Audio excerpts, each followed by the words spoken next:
this economy. You have situations where you have a very profitable banking system. That profitable banking system is not necessarily on the back of optimal credit allocation to the private sector. And that is because there's an opportunity for firms to invest without necessarily taking much risk, assuming that you've assumed away the risks that come with investing in sovereign assets. Now, what that tends to do is that banks can afford to be slightly more liquid than to be slightly more risk-taking in terms of lending to the private sector. But that means, therefore, that they're able to navigate a very careful line of ensuring that the risk that they take by not investing in private sector is in a way supported by the returns that they make by giving resources to government. And in a way, if they were to be liquid in the sense of being closer to money as opposed to other assets like government securities, then that trade-off is supposed to be very big. But the reality is that, there's a trade-off that exists between being more liquid and taking more risks by lending to the private sector. So that is really what we can call a natural defensive mechanism that banks have employed while remaining very profitable, but at the same time, not supporting the private sector in an optimal way. There's some work that Kierkegaard and I did around this space, which informed us that trade-off actually exists, but it could have been a much bigger trade-off if the government securities were not providing that very high return. And I'll give you another example of another market where the level of non-performing loans are very low. The loans to the private sector are very low, and yet the sector is very profitable. And that's really a trade-off that happens where the financial system is profitable, but that does not mean that it is supporting the growth of the economy in a very optimal sense. So that is really one of the trade-offs that exist in terms of the interaction between what happens in the policy space and what happens in the market behavior space. Now, the second is, and if you can go to the next slide, please, is an example of what's happening in the Rwandan market right now. The system in Rwanda is such that we have few banks. They have less than 10 commercial banks. And the share of the assets of the commercial banks to GDP is less than 30%. In the Kenyan market is about approaching 15%. South African markets are approaching 60%. And yet you have a situation where the level of non-performing loans are below 5%. Our estimate of what we can call an optimal level of the credit growth path requires that you start seeing the credit, the private sector as a share of GDP approaching 30 towards 40%. But they are stuck below 25%, and yet the level of non-performing loans are very low. That tells you one thing, that the market has taken that natural defensive mechanism of trying to remain as stable as possible, and yet that stability has not supported economic growth. So that simply tells you, therefore, that there's a limit beyond which caution alone cannot drive you forward. And the health risk-taking behavior actually is growth supporting. So much as you're trying to accomplish the mandate of stability, you should acknowledge that stability is necessary but not sufficient unless it's accompanied by appropriate risk-taking behavior that then supports the economy to grow. And it's out of growth, then you can start talking about those sustainability and job creation or stuff like that. So those are the kind of trade-offs that you obviously don't see in the interaction between what's happening at the policy level and what's happening at the market level. So the policy formulation is geared towards providing a public good of an environment that allows stability to be the driver of investment. And yet the market participants themselves behave in a manner that from loss caution at the risk of supporting growth. So that's a trend.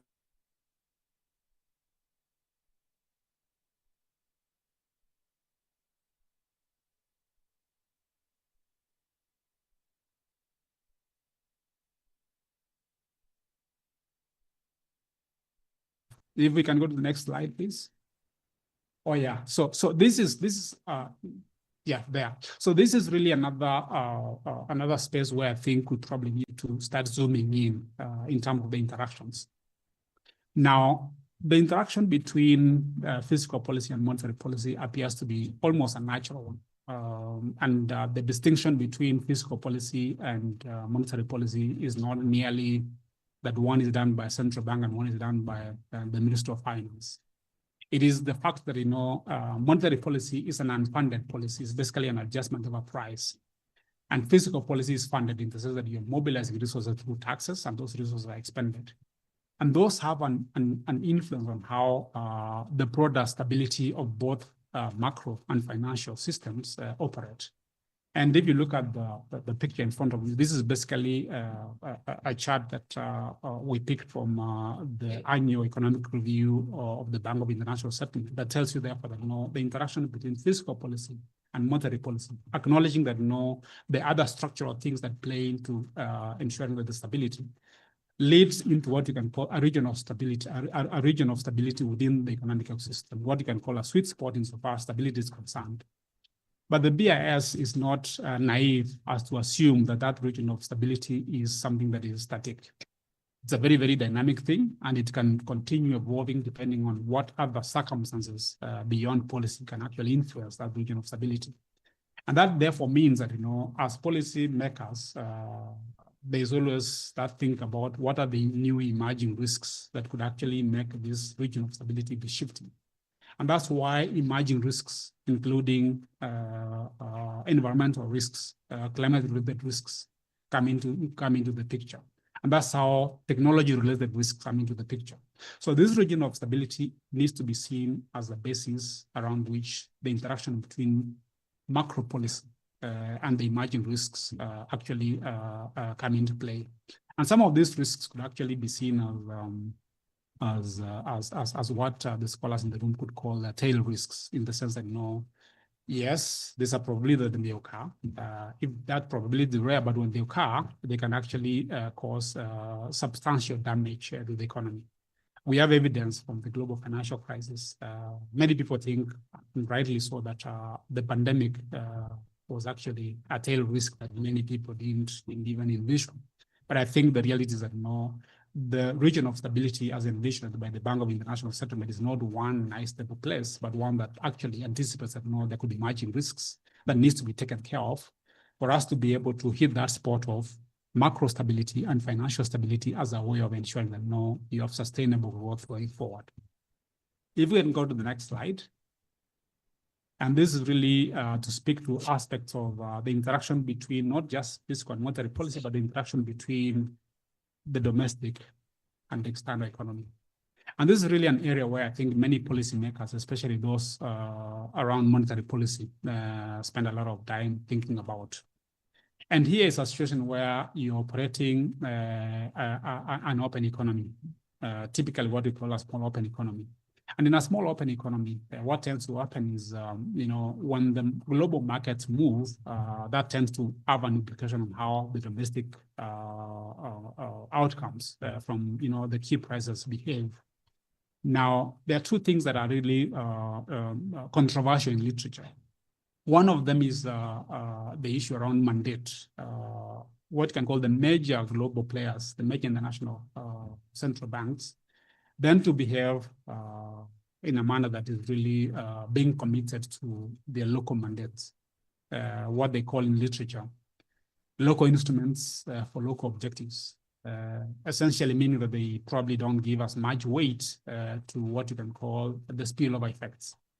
And that's why you find that if the US moves the interest rates, that influences the way resources flow in and out of emerging and developing markets.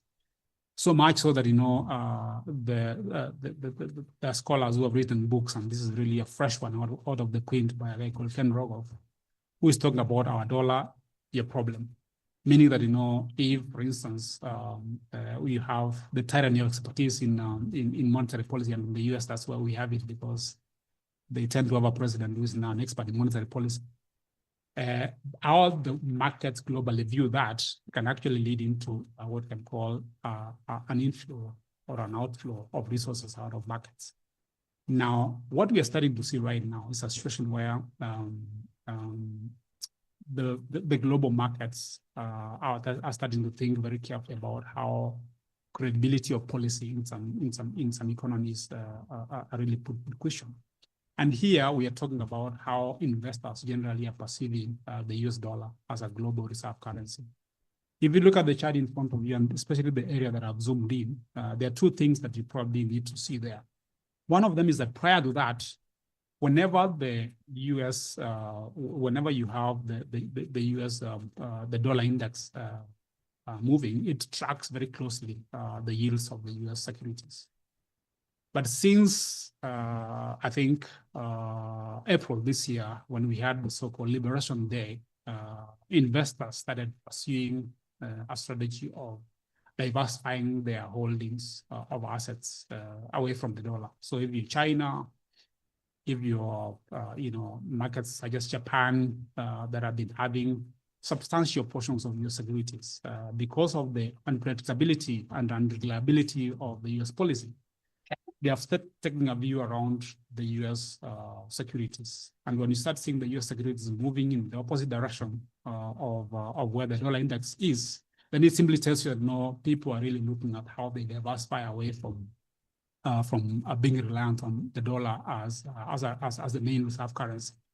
And for researchers in the room, therefore, when you're doing that nice model of interest rate differential between the US and the local market, now that probably makes your life either easy or complex, because you may have to start looking at which other interests are you going to bring in the equation. And this brings forth the issue of whether we are really going to have this so-called exorbitant privilege of having the dollar as a reserve currency being a perpetual. Because now, much as many people report their reserves in US dollar equivalent, the reality is that no, there's a diversification in there of the amount of reserves that they have, some of which actually include commodities such as gold.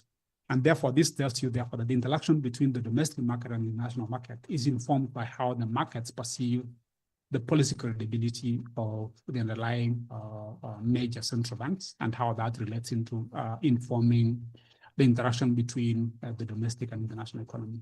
You can imagine that around the period of global financial crisis and subsequent, everybody used to watch what the US used to do. When Ben Bernanke was the chair of the Fed, and he talked about the tapering down of the quantitative easing, markets had brought the world to a tantrum. Right now, if this was to sustain itself, then you are likely to see two things.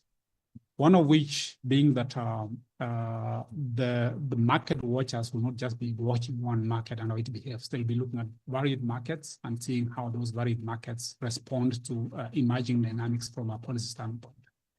The second thing is that the idea of policy synchronization that we saw around the global financial crisis is not there anymore. So I think many central banks are moving in whichever direction they want to move, depending on what their local circumstances dictate. This therefore means that no, this exorbitant privilege of the major central banks and their currencies that are held as reserves by other central banks is going to lead into a diversification in a manner that is going to support, the idea of not being vulnerable to the fortunes of one economy. This is really telling you, therefore, that when you're starting to look at domestic stability, you have to look at how that links into the international ecosystem, considering that we are a small open economy with a liberalized financial market, and small open either individually but also collectively, because our economies are really small. So we can go to the next slide.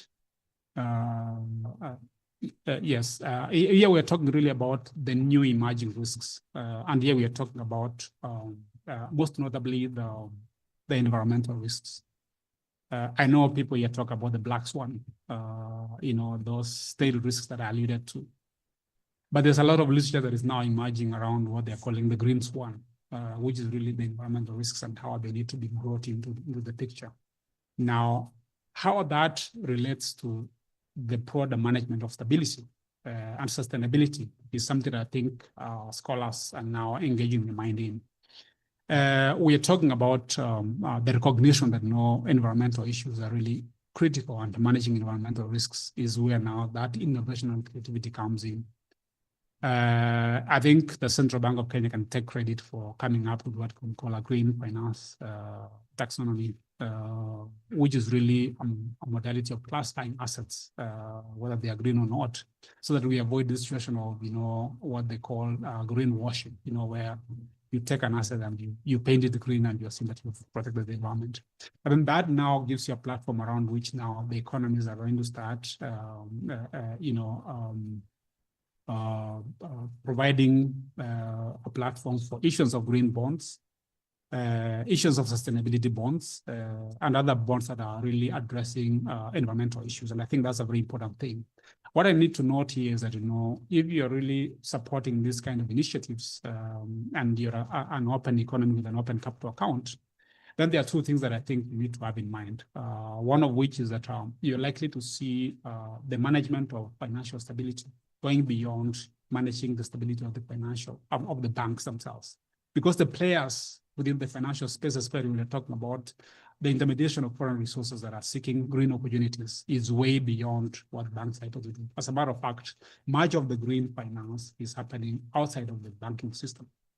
And the risks that emerging out of that are likely to be a test to how central banks manage what can call financial stability, because financial stability now is going to be seen beyond the prudential guidelines that support the banking system.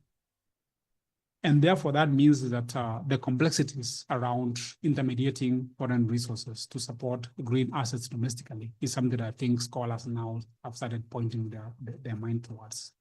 And that's an area where I think there's opportunity for much, much deeper work to be done from a research standpoint. We can move to the next slide. And this is really bringing it home. I think what you need to see here is that the overarching objective of whether you're talking about monetary policy or financial stability is really to support sustainable growth, because growth is the backdrop around which governments thrive, businesses thrive, and households thrive. And then because of that, we have what we call varied actors. And these varied actors respond to their respective incentives. A household is out to maximize their welfare.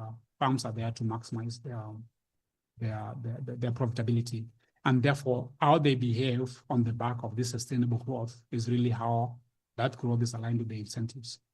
And because of the varied actors within that ecosystem, then we have what we call diversity of instruments and also diversity of intervention mechanisms. So the issue here is really how appropriate are those instruments or those incentives, so they're aligned to the common good of a sustainable growth of the economy, whether local or regional or continental. And my parting thought here is that there's a connection that exists between these varied players, but that connection may not necessarily be very obvious. I think it's for scholars to start embedding themselves in a manner that makes them realize that that nexus is well understood, so that it becomes a platform for the complexities of managing the economic system is really put on board.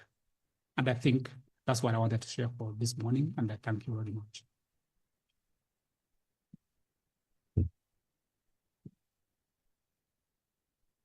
Thank you so much, Jared. I'm sure you'll, I think we can give another clap. And also, I think in the interest of time, we forgot to clap for the first two speakers. So I hope you want to acknowledge them as well. I'm sure you'll agree that's a very interesting, extremely interesting presentation. I'm not going to give a summary because we now have two discussants.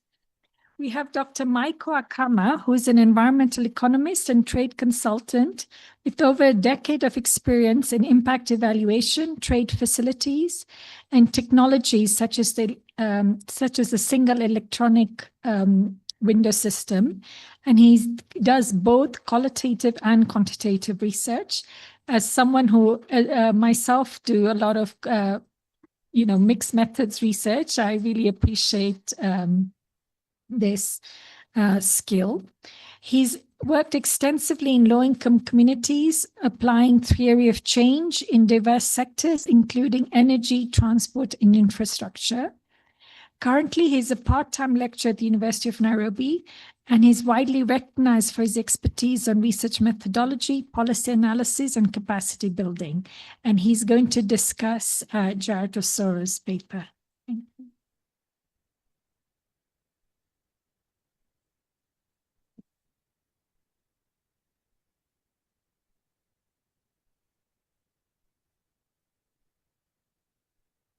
Thank you very much, distinguished guests, my colleagues.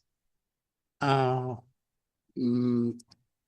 me start by saying that actually when I saw Soro to be the person I was to discuss, and I got shocked because one, he knows much in the field than me, but all in all, here we are. I've liked the presentation, and one key thing that has come out clearly is that central banks have a role, not the traditional role, which was just stabilization of the economy, but they need to go beyond. Now, I have a small presentation which shows where we converge and where maybe perhaps we disagree. So please.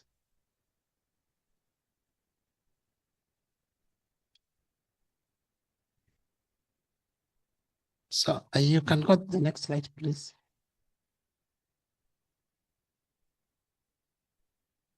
Next. Okay. I think, so that is the structure. So you don't need the structure. Let's go to the third slide, please. Okay. So we are in agreement that essentially the monetary policy is for achieving macroeconomic stabilization, and that this stabilization is very, very important as far as enabling the long-term capital investment and maybe in infrastructure and the rest. And it's also very crucial for poverty alleviation and employment creation. Yeah.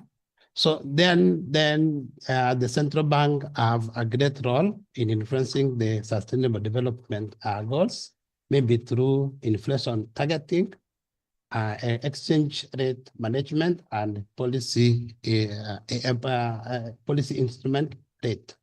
So please, let's go to the next one. Briefly. Okay. So what I was supposed to talk about is the ideal role of the central bank, and which he has elaborated much. So maybe just to add, one, that there is need to adopt green monetary policy tools, which include climate adjustment, capital requirement, and preferential interest rate for sustainable investment. Secondly, there is a need for development of taxonomies for green asset. We agree introduce the ESG, just like the first speaker had alluded to. There's need to expand financial inclusion by supporting mobile banking, digital wallet, and agent network in mostly in the marginalized areas, including the rural areas.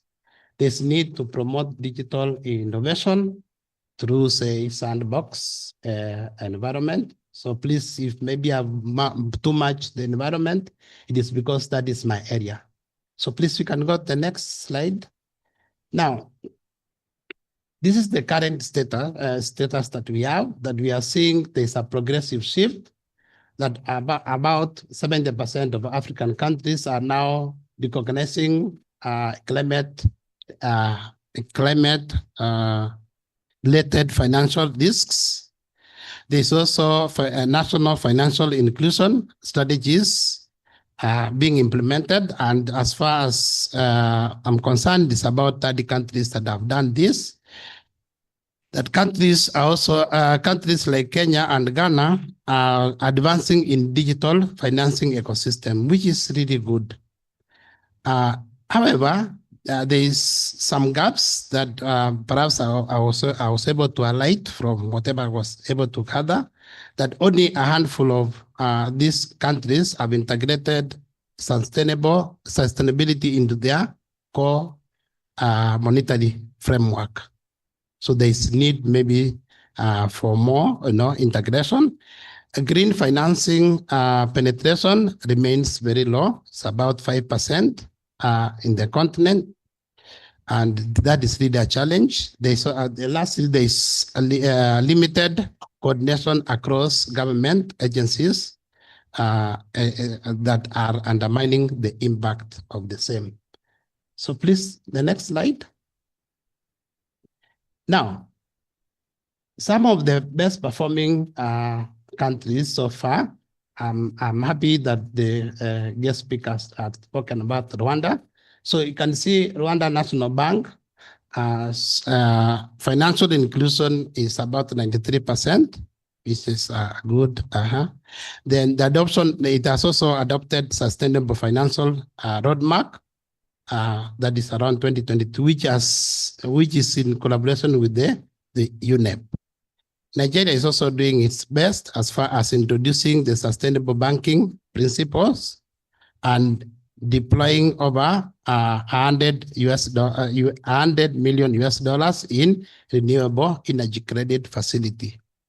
South Africa has also done something very important as far as early adoption of climate stress testing for banks is concerned.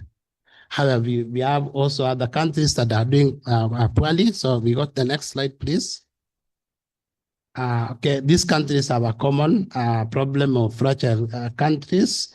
And maybe perhaps I can talk about the Central African Republic, whose monetary policy is dictated by the BEAC with limited domestic alignment to Sustainable Development Goal. It has also a very low financial inclusion and innovation metrics. Similar to Sudan and Somalia, Somalia is now coming up after a very long period of civil war. So please go to the next slide. So what is the implication for the future work? One, that the central bank can capitalize on green and digital jobs by either providing macroeconomic stability conducive for entrepreneurship. They should be able to provide macro stability also conducive for, they should support financial sector innovation aligned especially with green and blue economy. So as I said, maybe I might rely much on environmental economics because that is my area. There's also need to promote low carbon transmission in energy, agriculture, and transport sector, among other sectors. So please, the next slide. So then the policy implication here should be build capacity for green central banking, which needs to develop training and technical tools, particularly with reference to BIS. There's also a need to institutionalize sustainable units within the central bank, if it is possible. There's need to harmonize monetary and fiscal policy for sustainable development goals, as well as incentivize Pan-Africa research hubs for financial sustainability and innovation.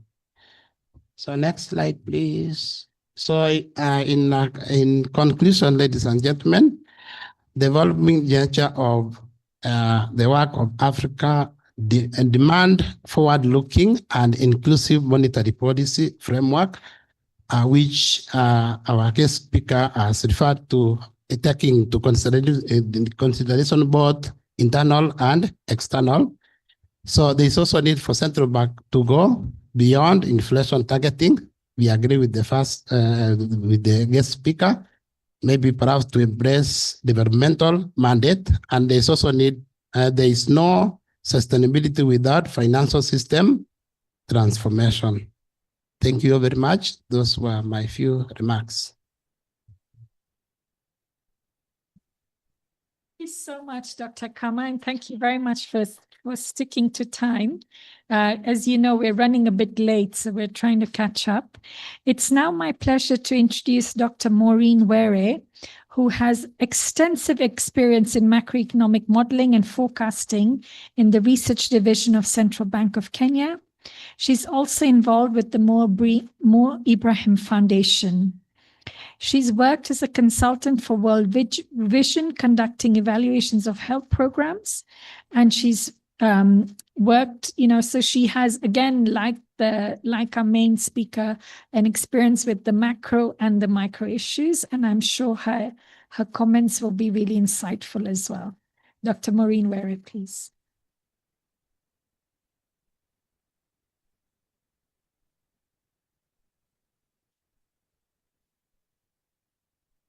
Good morning, everyone.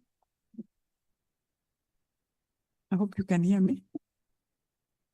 First of all, I start by apologizing because I came in late, but I wasn't so late because I found the first slide on outline and blame it on the organizers. I warned them that on such a day, Thursdays, we normally have departmental management meetings. So I had to excuse myself to be here. So my work this morning is both challenging and easy. Let me start with the challenging side. The challenging side is that, first of all, the presenter and the keynote address, Dr. Soro is a long-time colleague for many years, but is also our member of Monetary Policy Committee.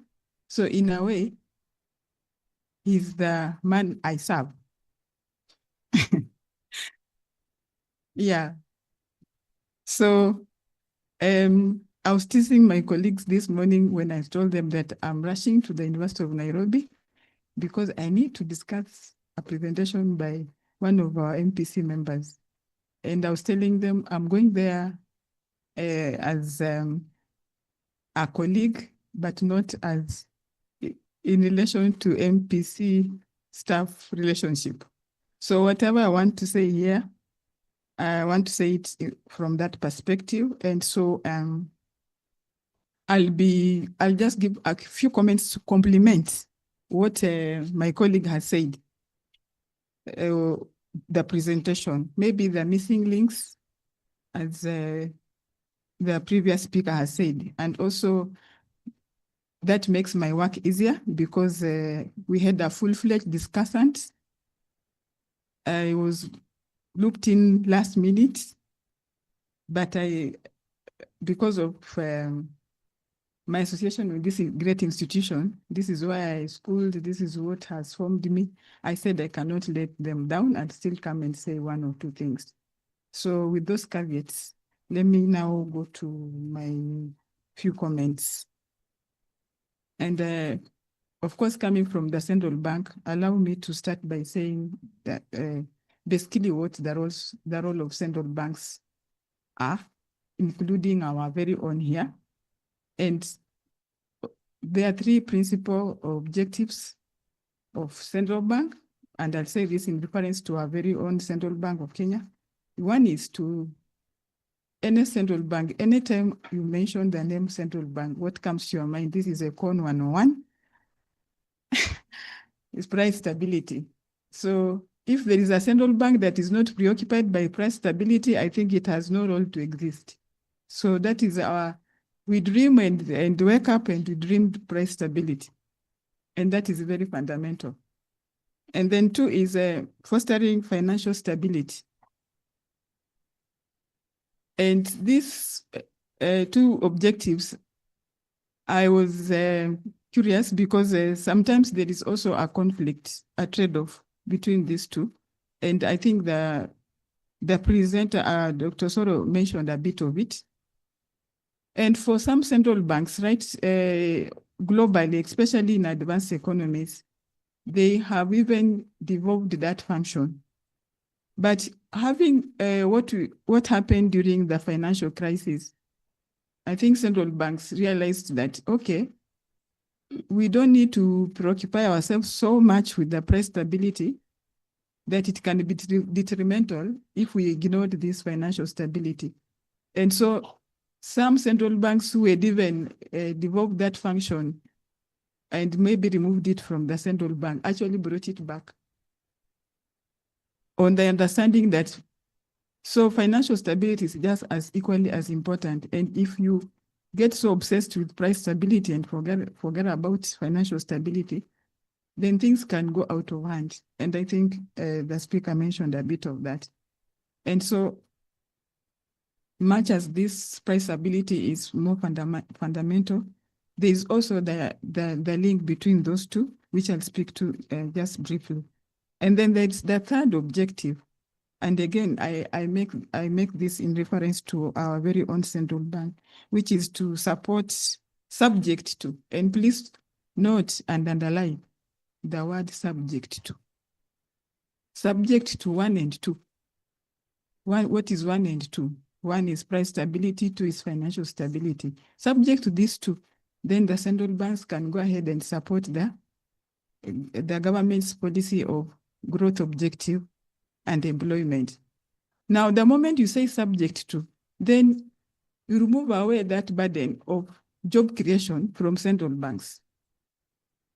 And so that heavy lifting, then it is devolved to, it is left, not necessarily left, but it has, the heavy lifting has to be done with fiscal policy. So let's just be realistic that the central banks may not be, because this objective will always be at a trade-off. They may not do the heavy lifting in terms of providing employment creation, but their role is very critical because of their macroeconomic stability. And you know, we always take macroeconomic stability for granted until we don't have it, until there is instability, and then we realize how fundamental that macroeconomic stability role is. So this is again just perhaps what we know, Econ 101, that we learned many years ago, that what do we mean by macroeconomic stability? There are components there that are very critical. That's price stability, which I've already mentioned too, which is inflation. And for economies like ours, you know, where we have experienced 1-digit inflation, but you still feel it. I mean, we are always asked, oh, central bank is saying the inflation has come down, but when you go to the supermarkets, you still feel the high cost of living. That is a discussion for another day. But wait until that inflation hits 2 digits, and then you realize the story changes. So we need this macro stability to promote growth, to promote investment, to promote savings. You know, those obvious things that we talk about, even maybe from the textbook, but in reality, they mean a lot. And the other element of macro stability here is the exchange rate. In our economies like ours, which are highly open and vulnerable to global shocks, I think in this country is a good example. We experienced exchange rate stability very recently when we had speculative attack on the currency, and we could see the impact that was having even on the very objective of maintaining the price stability, because we ended up with imported inflation. We had challenges, we had high cost of medicine and all this, because we are highly import dependent economy. And so again, wait until something happens to that exchange rate, and then you realize how relevant and how crucial maintaining this macro stability means. The other component is, of course, the interest rates. Yes, I have 2 minutes, so that is fine. So I wanted to just link to the presenter's discussion about these trade-offs. So the trade-off between price stability and financial stability, and you cannot actually divorce those two. One is there was the discussion about risk-taking behavior. This risk-taking behavior is determined and influenced by the price stability, for instance. If we are in an environment where we are in a hyperinflation or inflation is rising very high, risk-taking behavior would be highly diminished. But if you are having a more stable, low inflation environment, then it promotes risk-taking behavior, because then economic agents, firms can be able to borrow and make long-term investment, expand business. But then the other trade-off comes in the policy instruments. And this is under inflation targeting. What is the policy instrument here? It's the policy rate, the CBR. Now, if you want to achieve this price stability, because the risk-taking behavior has gone way high, and maybe you now again want to stabilize the macro environment, and you have to raise the policy rate. But what does that do? It raises the interest rates, because then it will raise the market interest rates. And then that will lead to high cost of borrowing. And then it will constrain business. It will lead to high non-performing loans. And that goes back to financial instability. So there is that trade-off that I thought would come out more clearly. The last two comments, and I'm out of here, is in relation to the trade-off between fiscal and monetary. So in our case, we just share, like we are neighbors, but whatever what the neighbor does has direct implications on the other, in the other building. And the trade-off here comes in, particularly now I put it in the context of the current challenges that economies in this region are facing. Maybe not just Kenya, maybe not just EAC, but developing countries. The debt sustainability challenges. The public debt sustainability challenges is now threatening to, on the border of bringing the issue of fiscal dominance. Now, in monetary policy space, we assume and we know that if we have fiscal dominance, it is gonna directly impact your monetary policy. And so there's that trade-off. The only way how do we then address this monetary policy so that whatever is happening on the fiscal side does not have spillover effects on the monetary policy? That is another trade-off that is, I think, in this current environment, we are all grappling with. And yet we also need that fiscal spending to be able to influence the development agendas of the country. And then there is also the coordination between monetary policy and fiscal policy. So one cannot be pursuing accommodative policy while the other one is doing restrictive or policies, because then again there are spillover effects there. The last one is on emerging risks.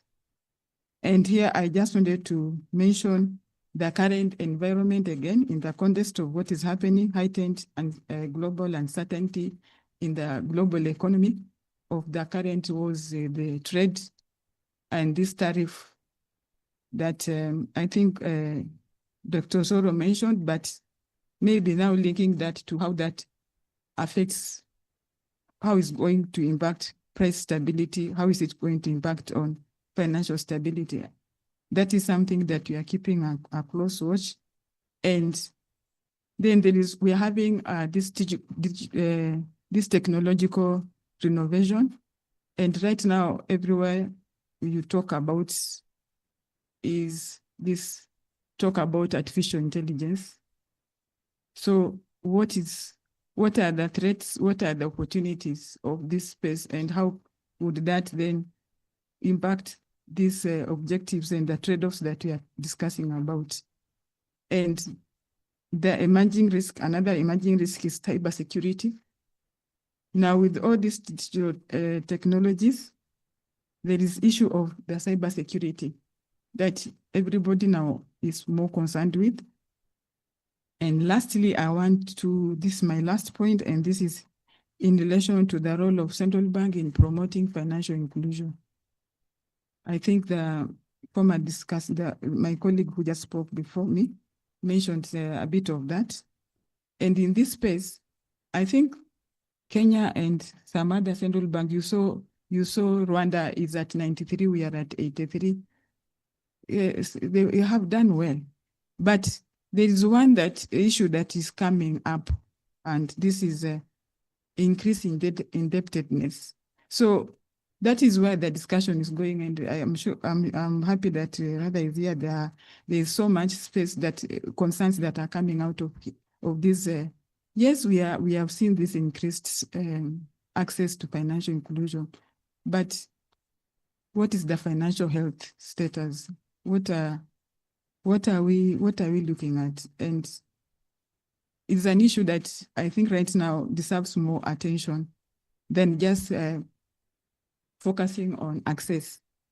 I think in the interest of time, let me stop there. Thank you for listening to me.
I think rather that's a very good question, in the sense that sometimes because of the complexity of the issues, you find yourself grappling as to how to embed some of these emerging risks.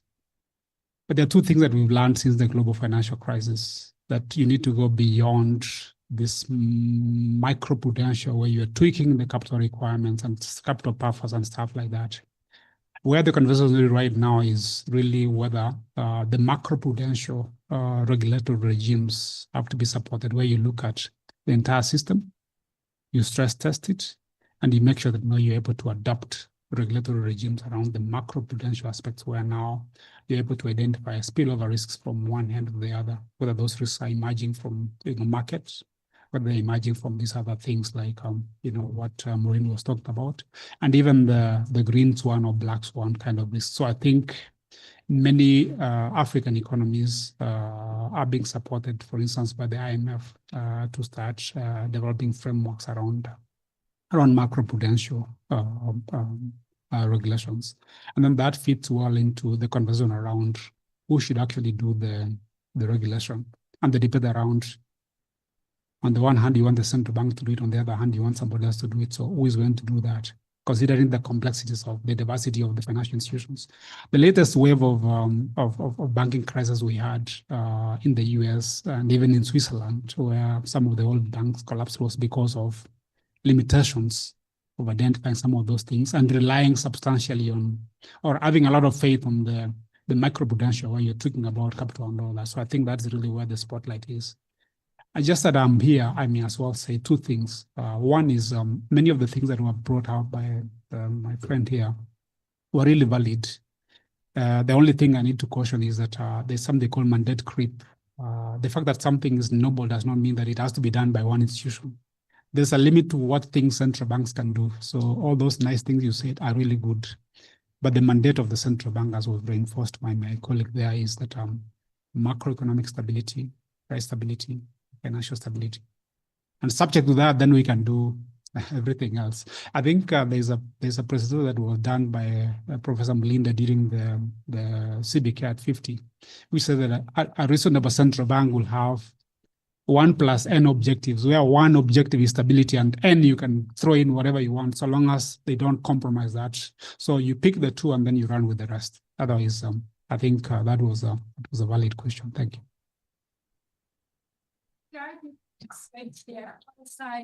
Thank you so much. Whilst I invite Dr. Ongeri to please just give a thank you award to the plenary speaker. Thank you.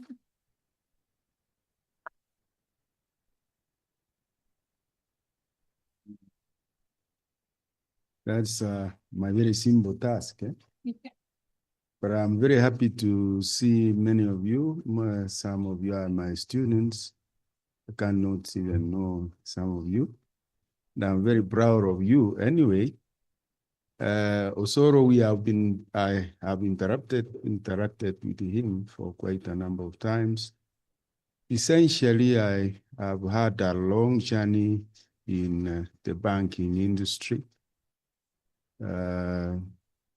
Before joining the academia, I even was involved in central bank at the SMS. We actually started that institution. And I was at one time one of the directors when we started it as the banking institution, College of Banking. And I'm very proud with what you have indicated, basically, generally the policy issues which are critical. And those of you who are my students in the monetary and fiscal policy, you appreciate what we do and what we interrogate. And I normally invite people. In fact, at one time, some of your directors at central bank have come here and have given their issues relating to those particular policies which we teach here.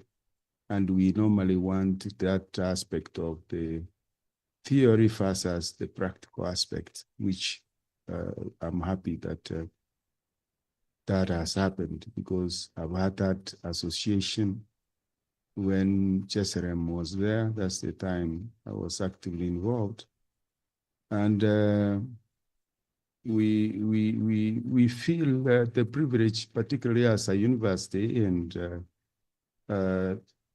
Dr. Socrates, for organizing this.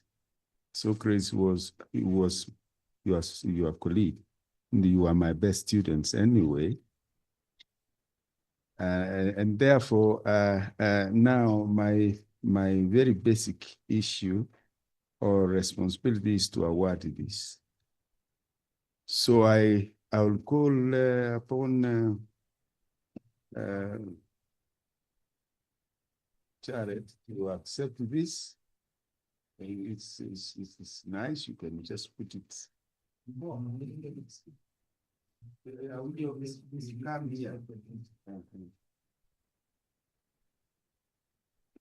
So I just want to award you. It's as a token of appreciation, and we will require you another time. And Maureen and others from Central Bank will, in fact, will be calling you again. So thank you so much, Jared. We appreciate you and the value what you have given us. What? Oh, this way. All right. Yes, yes. I wanted him to laugh. Yeah. So thank you so much for coming, and thank you for what you have done. We appreciate you. Thank you. Yes, yes. Thank you very much. I hope you did capture. Okay, thank you so much. Thank you all. Thank you to Dr. Socrates and the whole team. I'm sure you'll agree that this was a really, really enlightening session. It's now my pleasure to invite everyone. There's tea on the 5th floor, so please join for tea before the next sessions.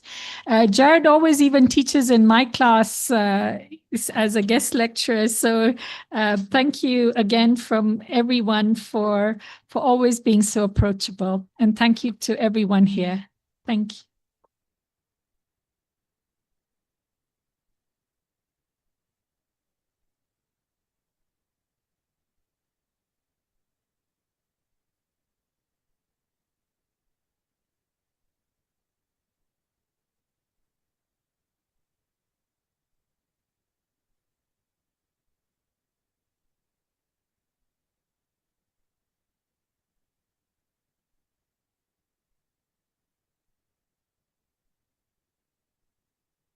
Sorry, I'd also very much like to thank, we are being supported by an online radio, Jafrique Radio, that's streaming this event.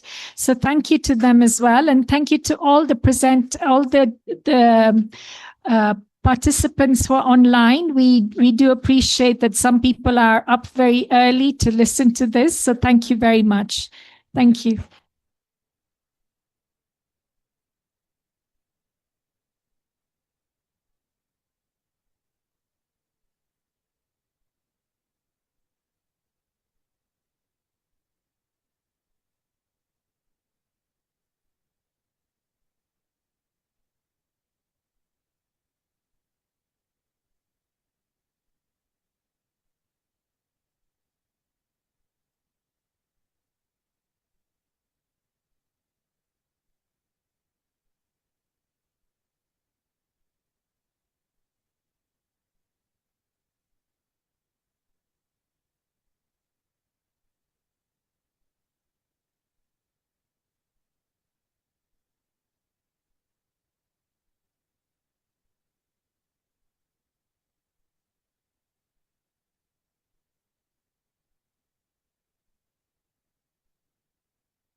Yeah, good morning.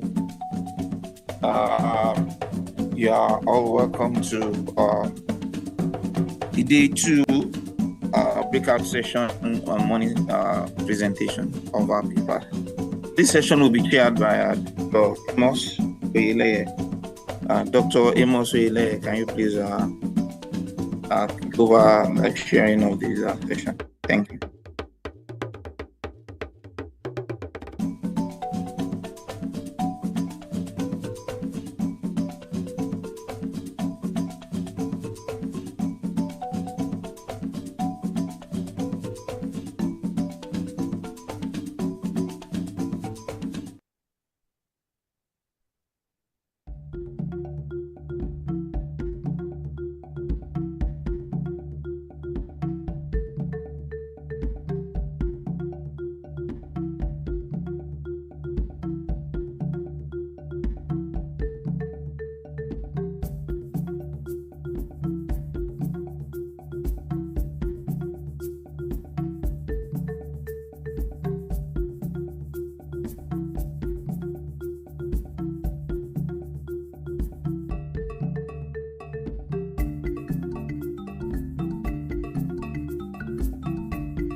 Sorry, who's speaking, please?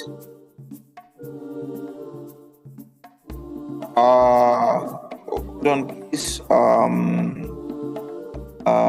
In Gabo, you are presenting on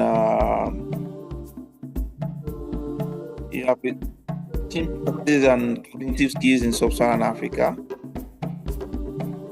Yes, you have. Oh, you are not available physically. This is not your room, sir, where you present, but you can as well present there. You can present here as well, no problems. You can go ahead and present here. Yes, she can. Yeah, she can go ahead and present now.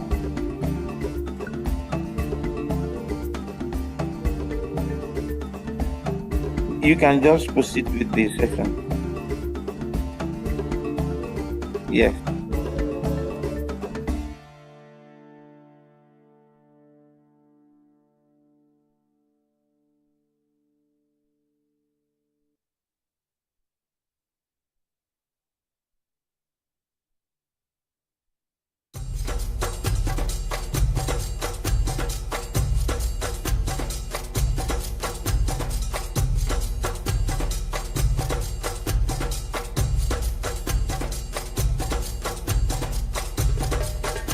Sorry,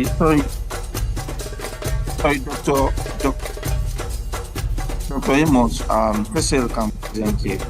So after the 5 minutes, she can present since we have only Babatunde Alawon. Yeah, so she can.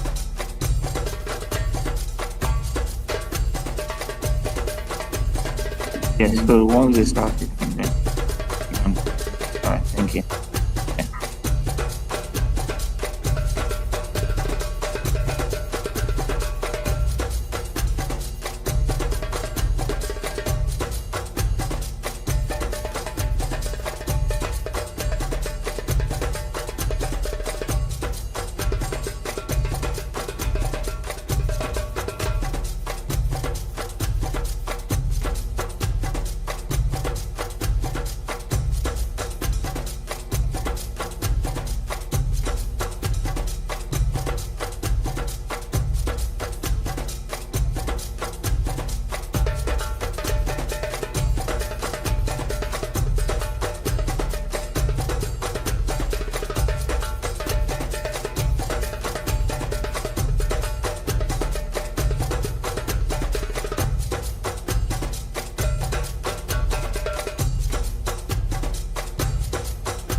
Yes, hello everyone. Amos, you can comment at the presentation. For the second presenter, Roland is currently not available, and people will present Oliver. So Oliver can proceed to present on behalf of Roland. Yes.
Yes, so Liam Golo will be presenting on behalf of Roland.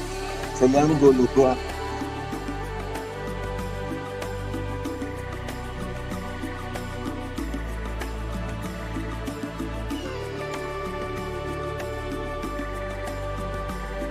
Sorry, Liam Golo is presenting on behalf of Roland. So Liam Golo, yeah, will present on behalf of.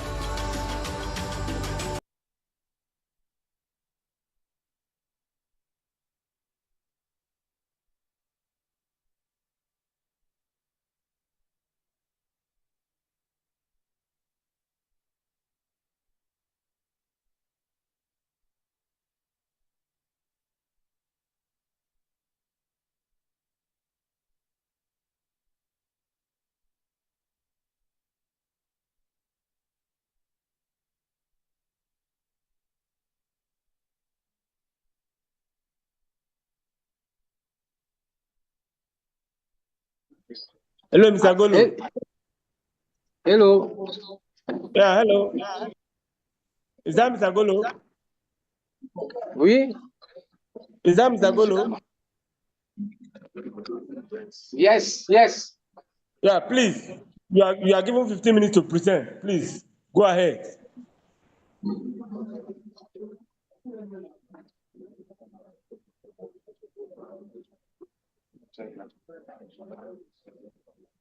Merci.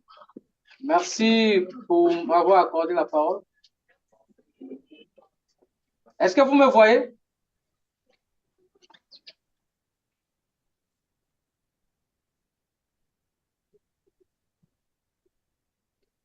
Est-ce que vous me voyez? Vous voyez aussi le... Ben, on voit la ton présentation. slide. On voit ton slide. Il faut commencer. Il a dit il faut commencer. Ok, merci. Merci. Est-ce que tu peux présenter en anglais ou pas? J'avais demandé de présenter en français. C'est ça. Ok. Merci bien pour la... Le thème que j'ai l'honneur de vous présenter ce matin s'intitule l'effet de l'intelligence artificielle sur l'emploi en Afrique subsaharienne. Ma présentation s'articule autour de 4 points. Au premier point, nous avons la problématique, les objectifs et les hypothèses. Le second point, nous avons la revue de la littérature. Nous avons la méthodologie et enfin, nous aurons les résultats et les implications des politiques.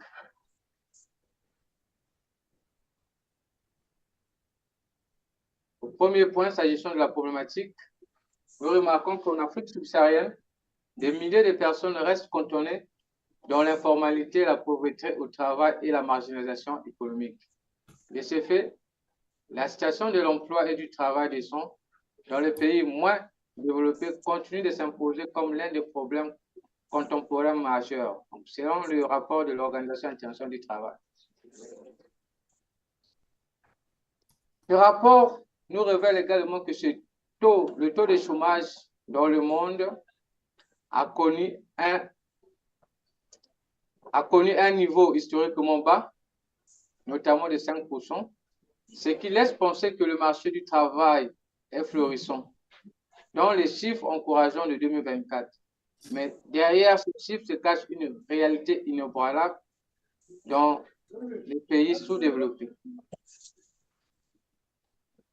De ce fait, la prise d'initiative rapide et l'intégration transnationale, transfrontalière des technologies de l'information générale à l'ère de l'économie numérique ont apporté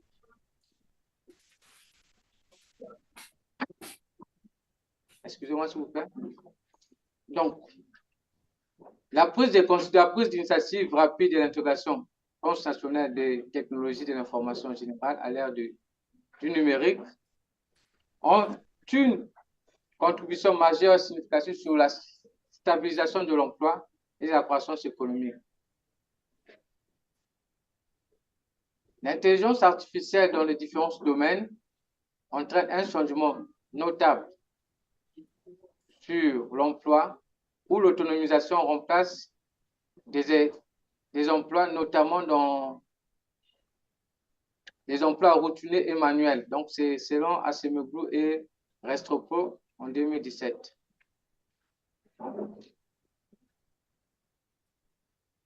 Et l'ensemble de ces problèmes que nous venons de soulever nous ont amené de se poser la question: comment l'intelligence artificielle affecte-t-elle l'emploi au niveau de l'Afrique subsaharienne? Et dans ce travail, nous avons l'objectif d'examiner comment l'intelligence artificielle affecte les résultats en matière d'emploi. Et nous soutenons l'hypothèse selon laquelle l'intelligence artificielle réduit l'emploi en Afrique subsaharienne.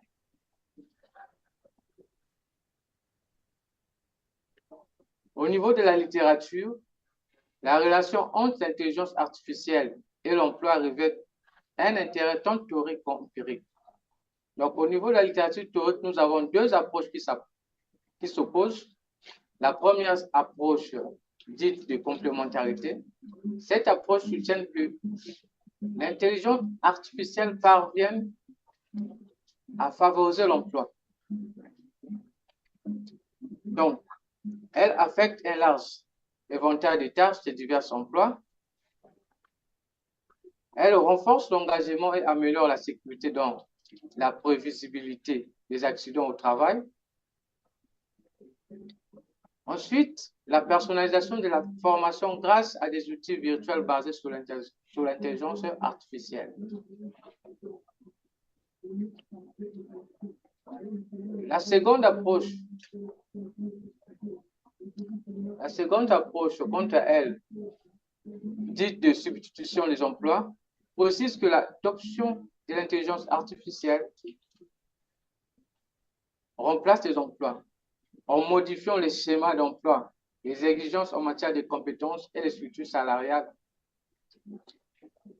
Elle transforme les industries en autonomisant des processus routiniers et manuels.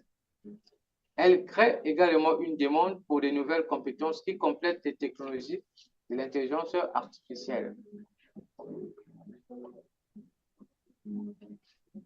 Ces différentes théories ont fait l'objet d'une vérification empirique. Donc, nous avons deux résultats sur le plan empirique. D'un côté, les auteurs qui ont trouvé que l'intelligence artificielle favorisait la création d'emplois. Notamment, nous avons DEPA en 2024 qui a mené une étude dans le pays de Brexit.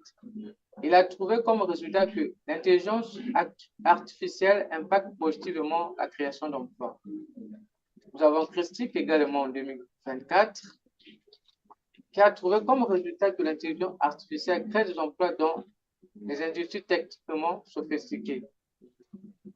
Nous avons de l'autre côté des auteurs comme Ziwa et Fetouma. Ziwa en Afrique du Sud en 2024.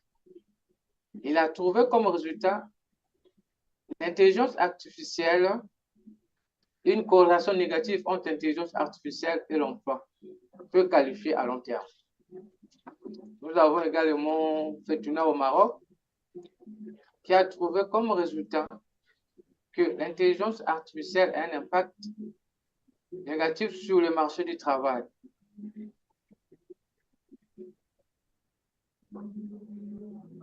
Et notamment au niveau de la méthodologie, nous avons utilisé les données. Les données que nous avons utilisées proviennent de la base de données de la Banque mondiale 2023 et de l'Organisation internationale du travail 2024. Et notre travail couvre un échantillon de 8 pays d'Afrique subsaharienne. Et nous avons utilisé comme variable dépendante la ratio emploi-population.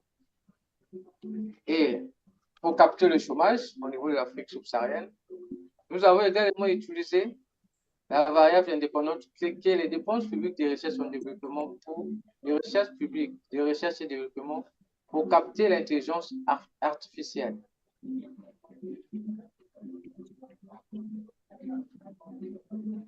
Comme variable de contrôle, nous avons utilisé l'inflation et l'investissement direct étranger. La méthode utilisée dans le cadre de ce travail nous avons choisi la méthode des moments généralisés en système. Nous avons trouvé la méthode des moments généralisés en système comme la méthode adéquate. Yes, sir. Ça, nous avons trouvé que l'intelligence artificielle n'améliore pas l'emploi en Afrique subsaharienne. Donc, une augmentation de l'intelligence artificielle d'une unité réduisait l'emploi de 13 et de 4%. Et d'autre part, de façon moins significative, nous avons vu que l'intelligence artificielle augmentait l'emploi de 49,3 et de 37,4%. Et nos résultats sont cohérents avec les conclusions obtenues par Sprit Eve en 2024 et Philippi et Hall en 2023, qui ont également trouvé le même résultat. Et ces résultats stipulent que l'intelligence artificielle a un effet négatif sur l'emploi.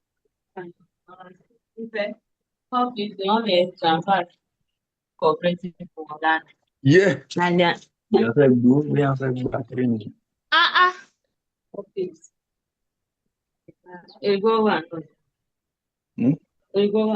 Wow.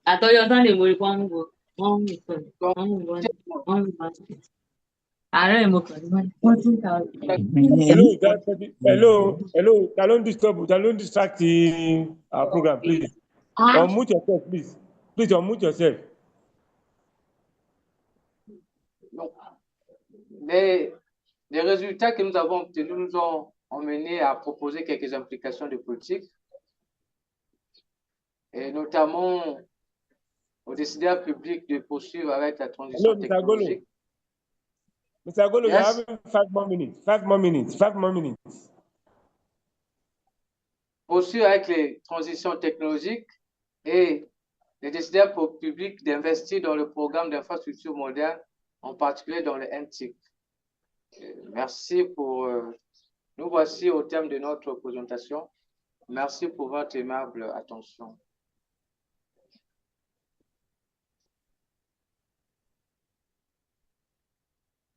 Yeah.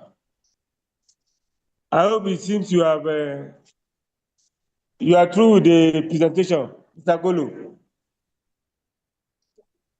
Do we have the discussant? Do you have the discussant? The discussant to come and talk to us, because those language, me, I don't hear it. I'm not a French, so I don't understand your language too. Maybe the discussant to come out and talk to us. And if there is none, is there any questions, contributions? Mr. The language Chair, is there on the side. Bon. Mr. Chair, sir, Yes, ma'am. I want to request if there's somebody that can do a The bit of interpretation. interpretation of what he has presented, so that at least we can just get the gist of what he's trying to say. Okay. Okay, ma'am. Thank you, ma'am. I Thank you. think it's good, sir. If someone can Thank you. interpret to it, something extent, at least we will have an understanding. I'll be able to engage the paper. Thank you. Okay. All right. I can comment his paper in French, but I'm not in this session, and I try to connect in my session, and I don't know the link, and the link when the organization send is not the good link. If you want, I understand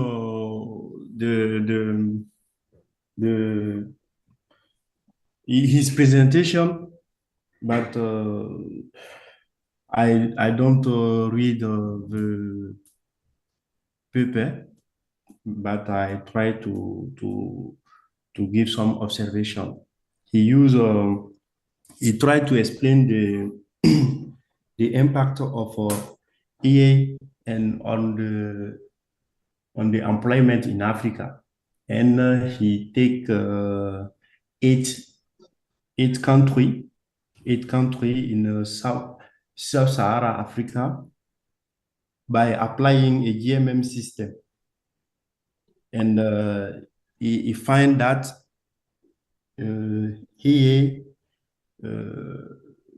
don't improve the employment in Africa.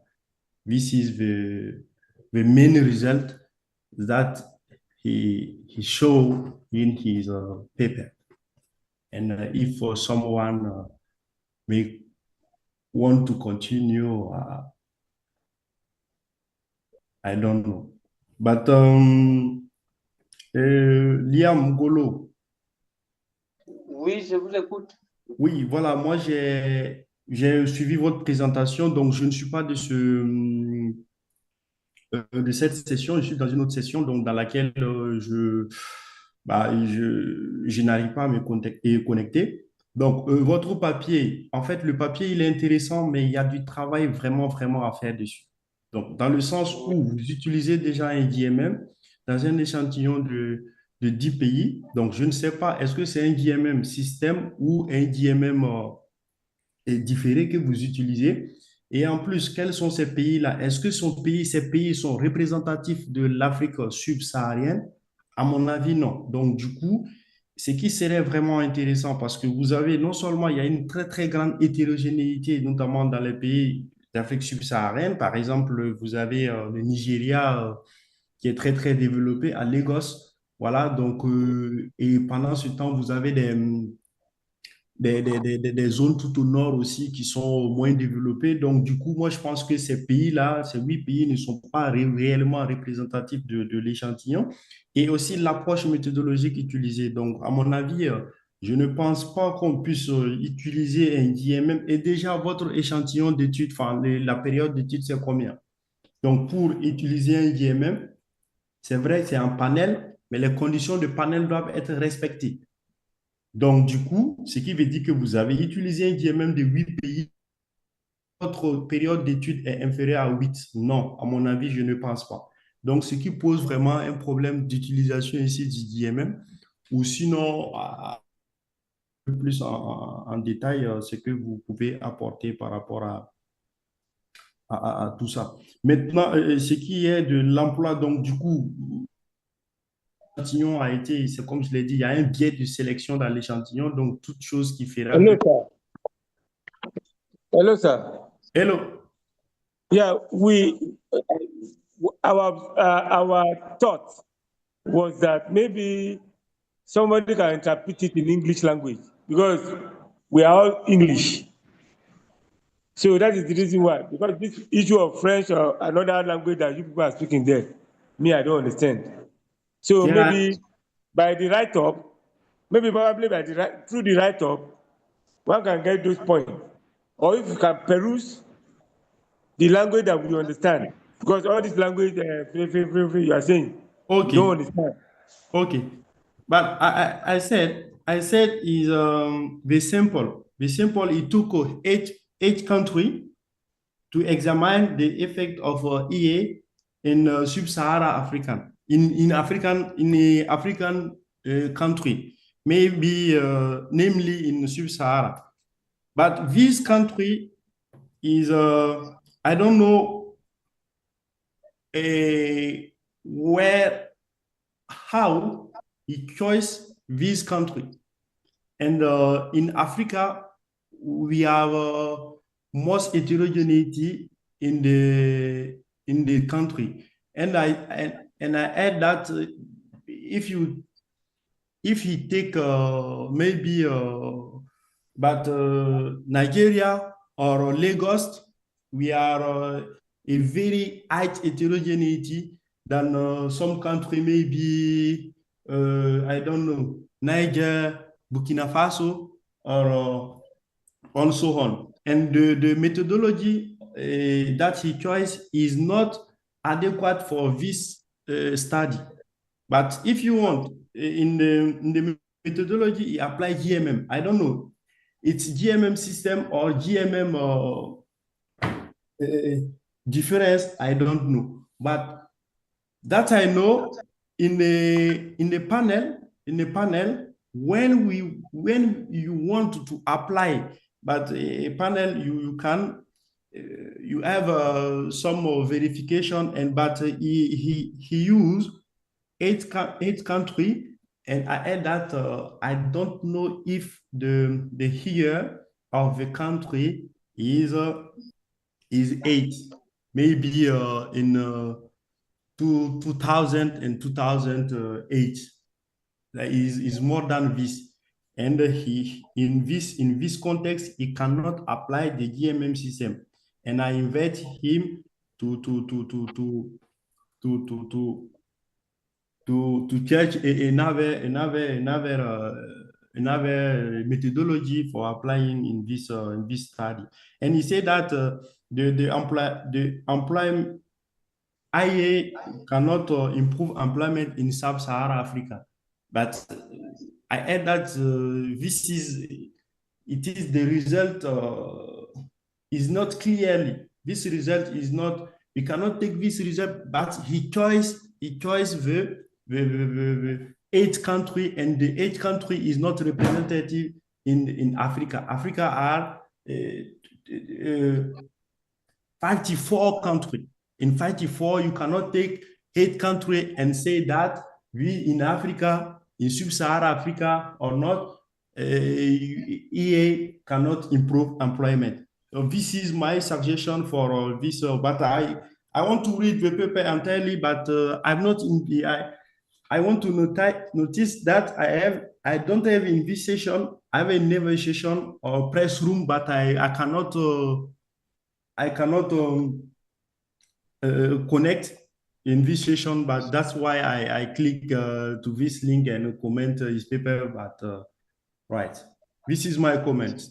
If you want, my English is not clearly, but I think that you understand what I can, what I. All right, sir. Are you the discussant? Are you his discussant? A discussant? Are you the discussant? Yeah. All right. Okay. Thank you for that. Yeah. We appreciate the brief summary of what he has been saying for the past 15 minutes. We want to appreciate you. Thank you, sir, for being there for him and for everyone that is listening to us. I don't know in the house, do we have anybody that has questions, that has contributions to what our man has said, Gulu, effect of AI on employment in sub-Saharan African countries? Do you have any questions, any additions, any subtractions? Yes, sir. Yes, is Babatunde allowed on the line? I'll be able to speak in English still. So I think someone will be able to interpret for Mr. Kulu. What I wanted to say about the area of study, where the discussant mentioned that it can justify 8 countries for about 54 African countries, or how many African countries. So I was thinking maybe he selected 8 countries out of 34 countries. Then how is that being selected? That is the exactly. Yes, exactly. So that's what I was trying to pinpoint, that if he could justify and see how he strategized, how he break down the selection of those 4 countries, it could make sense eventually. So if he is able to do that justification, then we will see if that is fine enough. So that's just the comment I want to make, sir. Thank you. We appreciate that, Mr. Babatunde Alao. Is anybody giving a comment, a questions? Yes, thank you very much for the wonderful presentation. So in addition, the system GMM is mostly used when the numbers of I is more than the numbers of T. So you can still use all the countries in Sub-Saharan Africa, 48, with not more than 9 time frame. Yes. So it can improve on his work by going back to literatures and studying methodologies, especially on system GMM. It is not suitable for this method of for this data sets.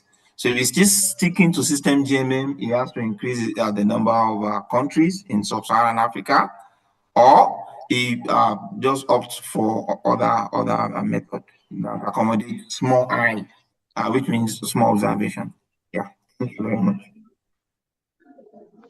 Thank you for that, sir.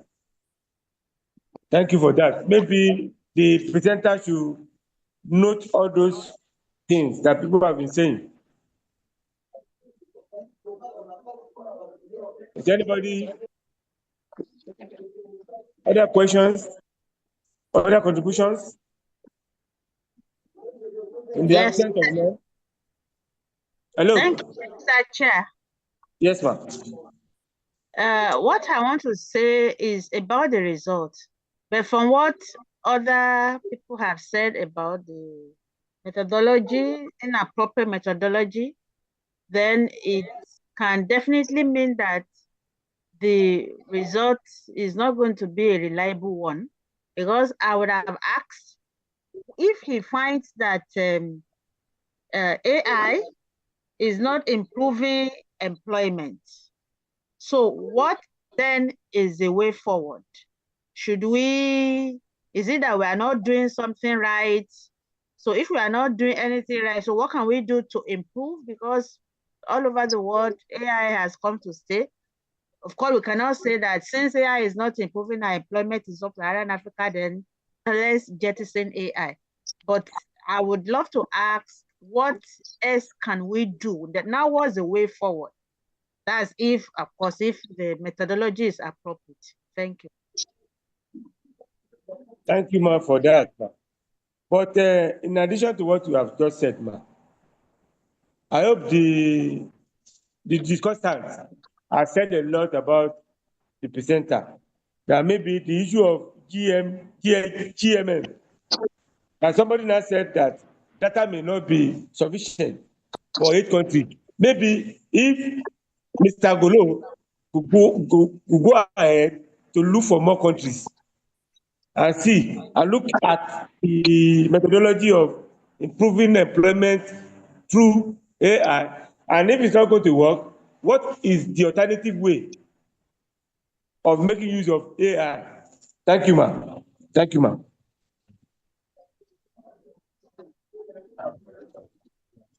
In the absence of none, Mr. Gulu, you can leave. Ok, merci, je suis toujours en ligne. Merci pour les intervenants, les contributions de divers participants. Thank you. Notamment, j'ai un petit souci si vous comprenez bien, de la langue. Si mon frère, le prédécesseur qui a intervenu le premier, pouvait m'interpréter un peu pour que si j'ai des tentatives de réponse, d'apporter un peu d'éclaircissement sur vos préoccupations. Thank you, sir. Thank you, sir. Is Aminat Omilani available? Is Aminat Omilani available? Hello, Mr. Chair. Yes, ma'am. I think Amina presented yesterday, if I'm correct. I think she presented her paper yesterday. Okay. I'm not aware of that. And I'm not sure she's in this room. She's not. She's not in the room. Yes, ma'am.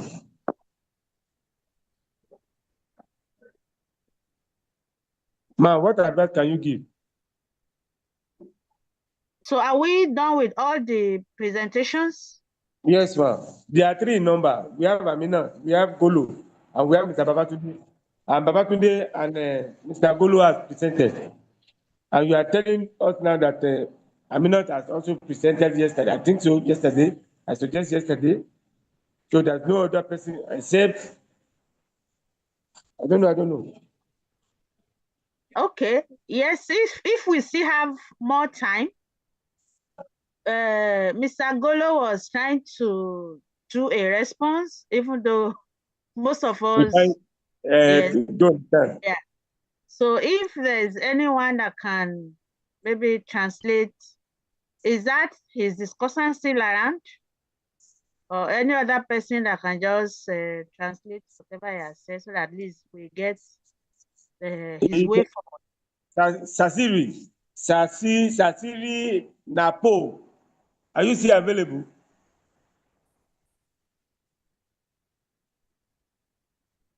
Sasiri Napo, are you still there? I think he has left. Okay, so if there is no other thing to discuss, probably we can end the session. All right, ma'am. Thank you, ma'am. Yeah. Thank you, ma'am. Thank you, ma'am, for your contribution and for the support for this program, ma'am. Mr. Babatunde, Mr. Babatunde, I commend you. Thank you for presenting well. And likewise, Mr. Golo, please try to modelize your methodology and look at it critically to get a funding result, a good result of it. Thank you, ma'am. And God bless us. All right, ma'am. Yeah, thank you very much. Thank you, Dr. Amos. Thank you, Dr. Margaret. It has been a wonderful presentation and coordination. So we'll be going on break now while the next session will commence by 11:30 p.m. 11:30 a.m. GMT, which is 12:30 noon in Nigeria, 2:30 p.m. in Kenya. Okay, so immediately after that, the afternoon session will commence by 3:30 p.m. Kenya time, which is 12:30 p.m. GMT. So you can stay tuned to the preliminary session for the afternoon, starting by 12:30 p.m.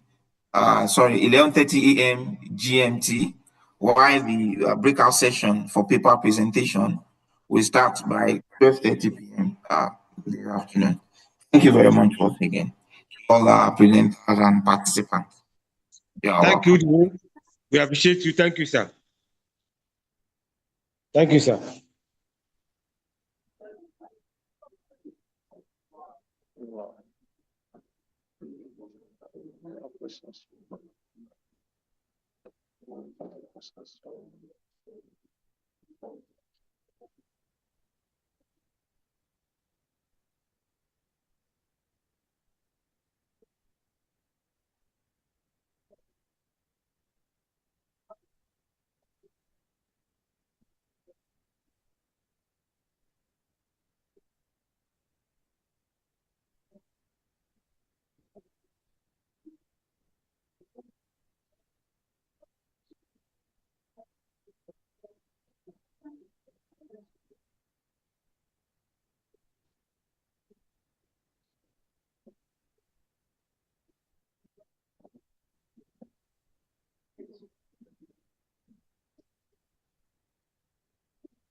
J'ai fini. Ah, c'est bizarre, j'ai même pas compris ça. J'ai compris, mais l'anglais c'est compliqué, l'handicap et la langue. Mais comment je vais revenir là? Là, ils ont fini par tout. J'ai fermé le mouvement. Revenir. Je vais enlever d'abord mon PowerPoint là. Afficher l'écran là. Tu viens ici? Là. Je vais réduire l'écran. C'est parmi les onglets, là, bien ici. Là, la flèche.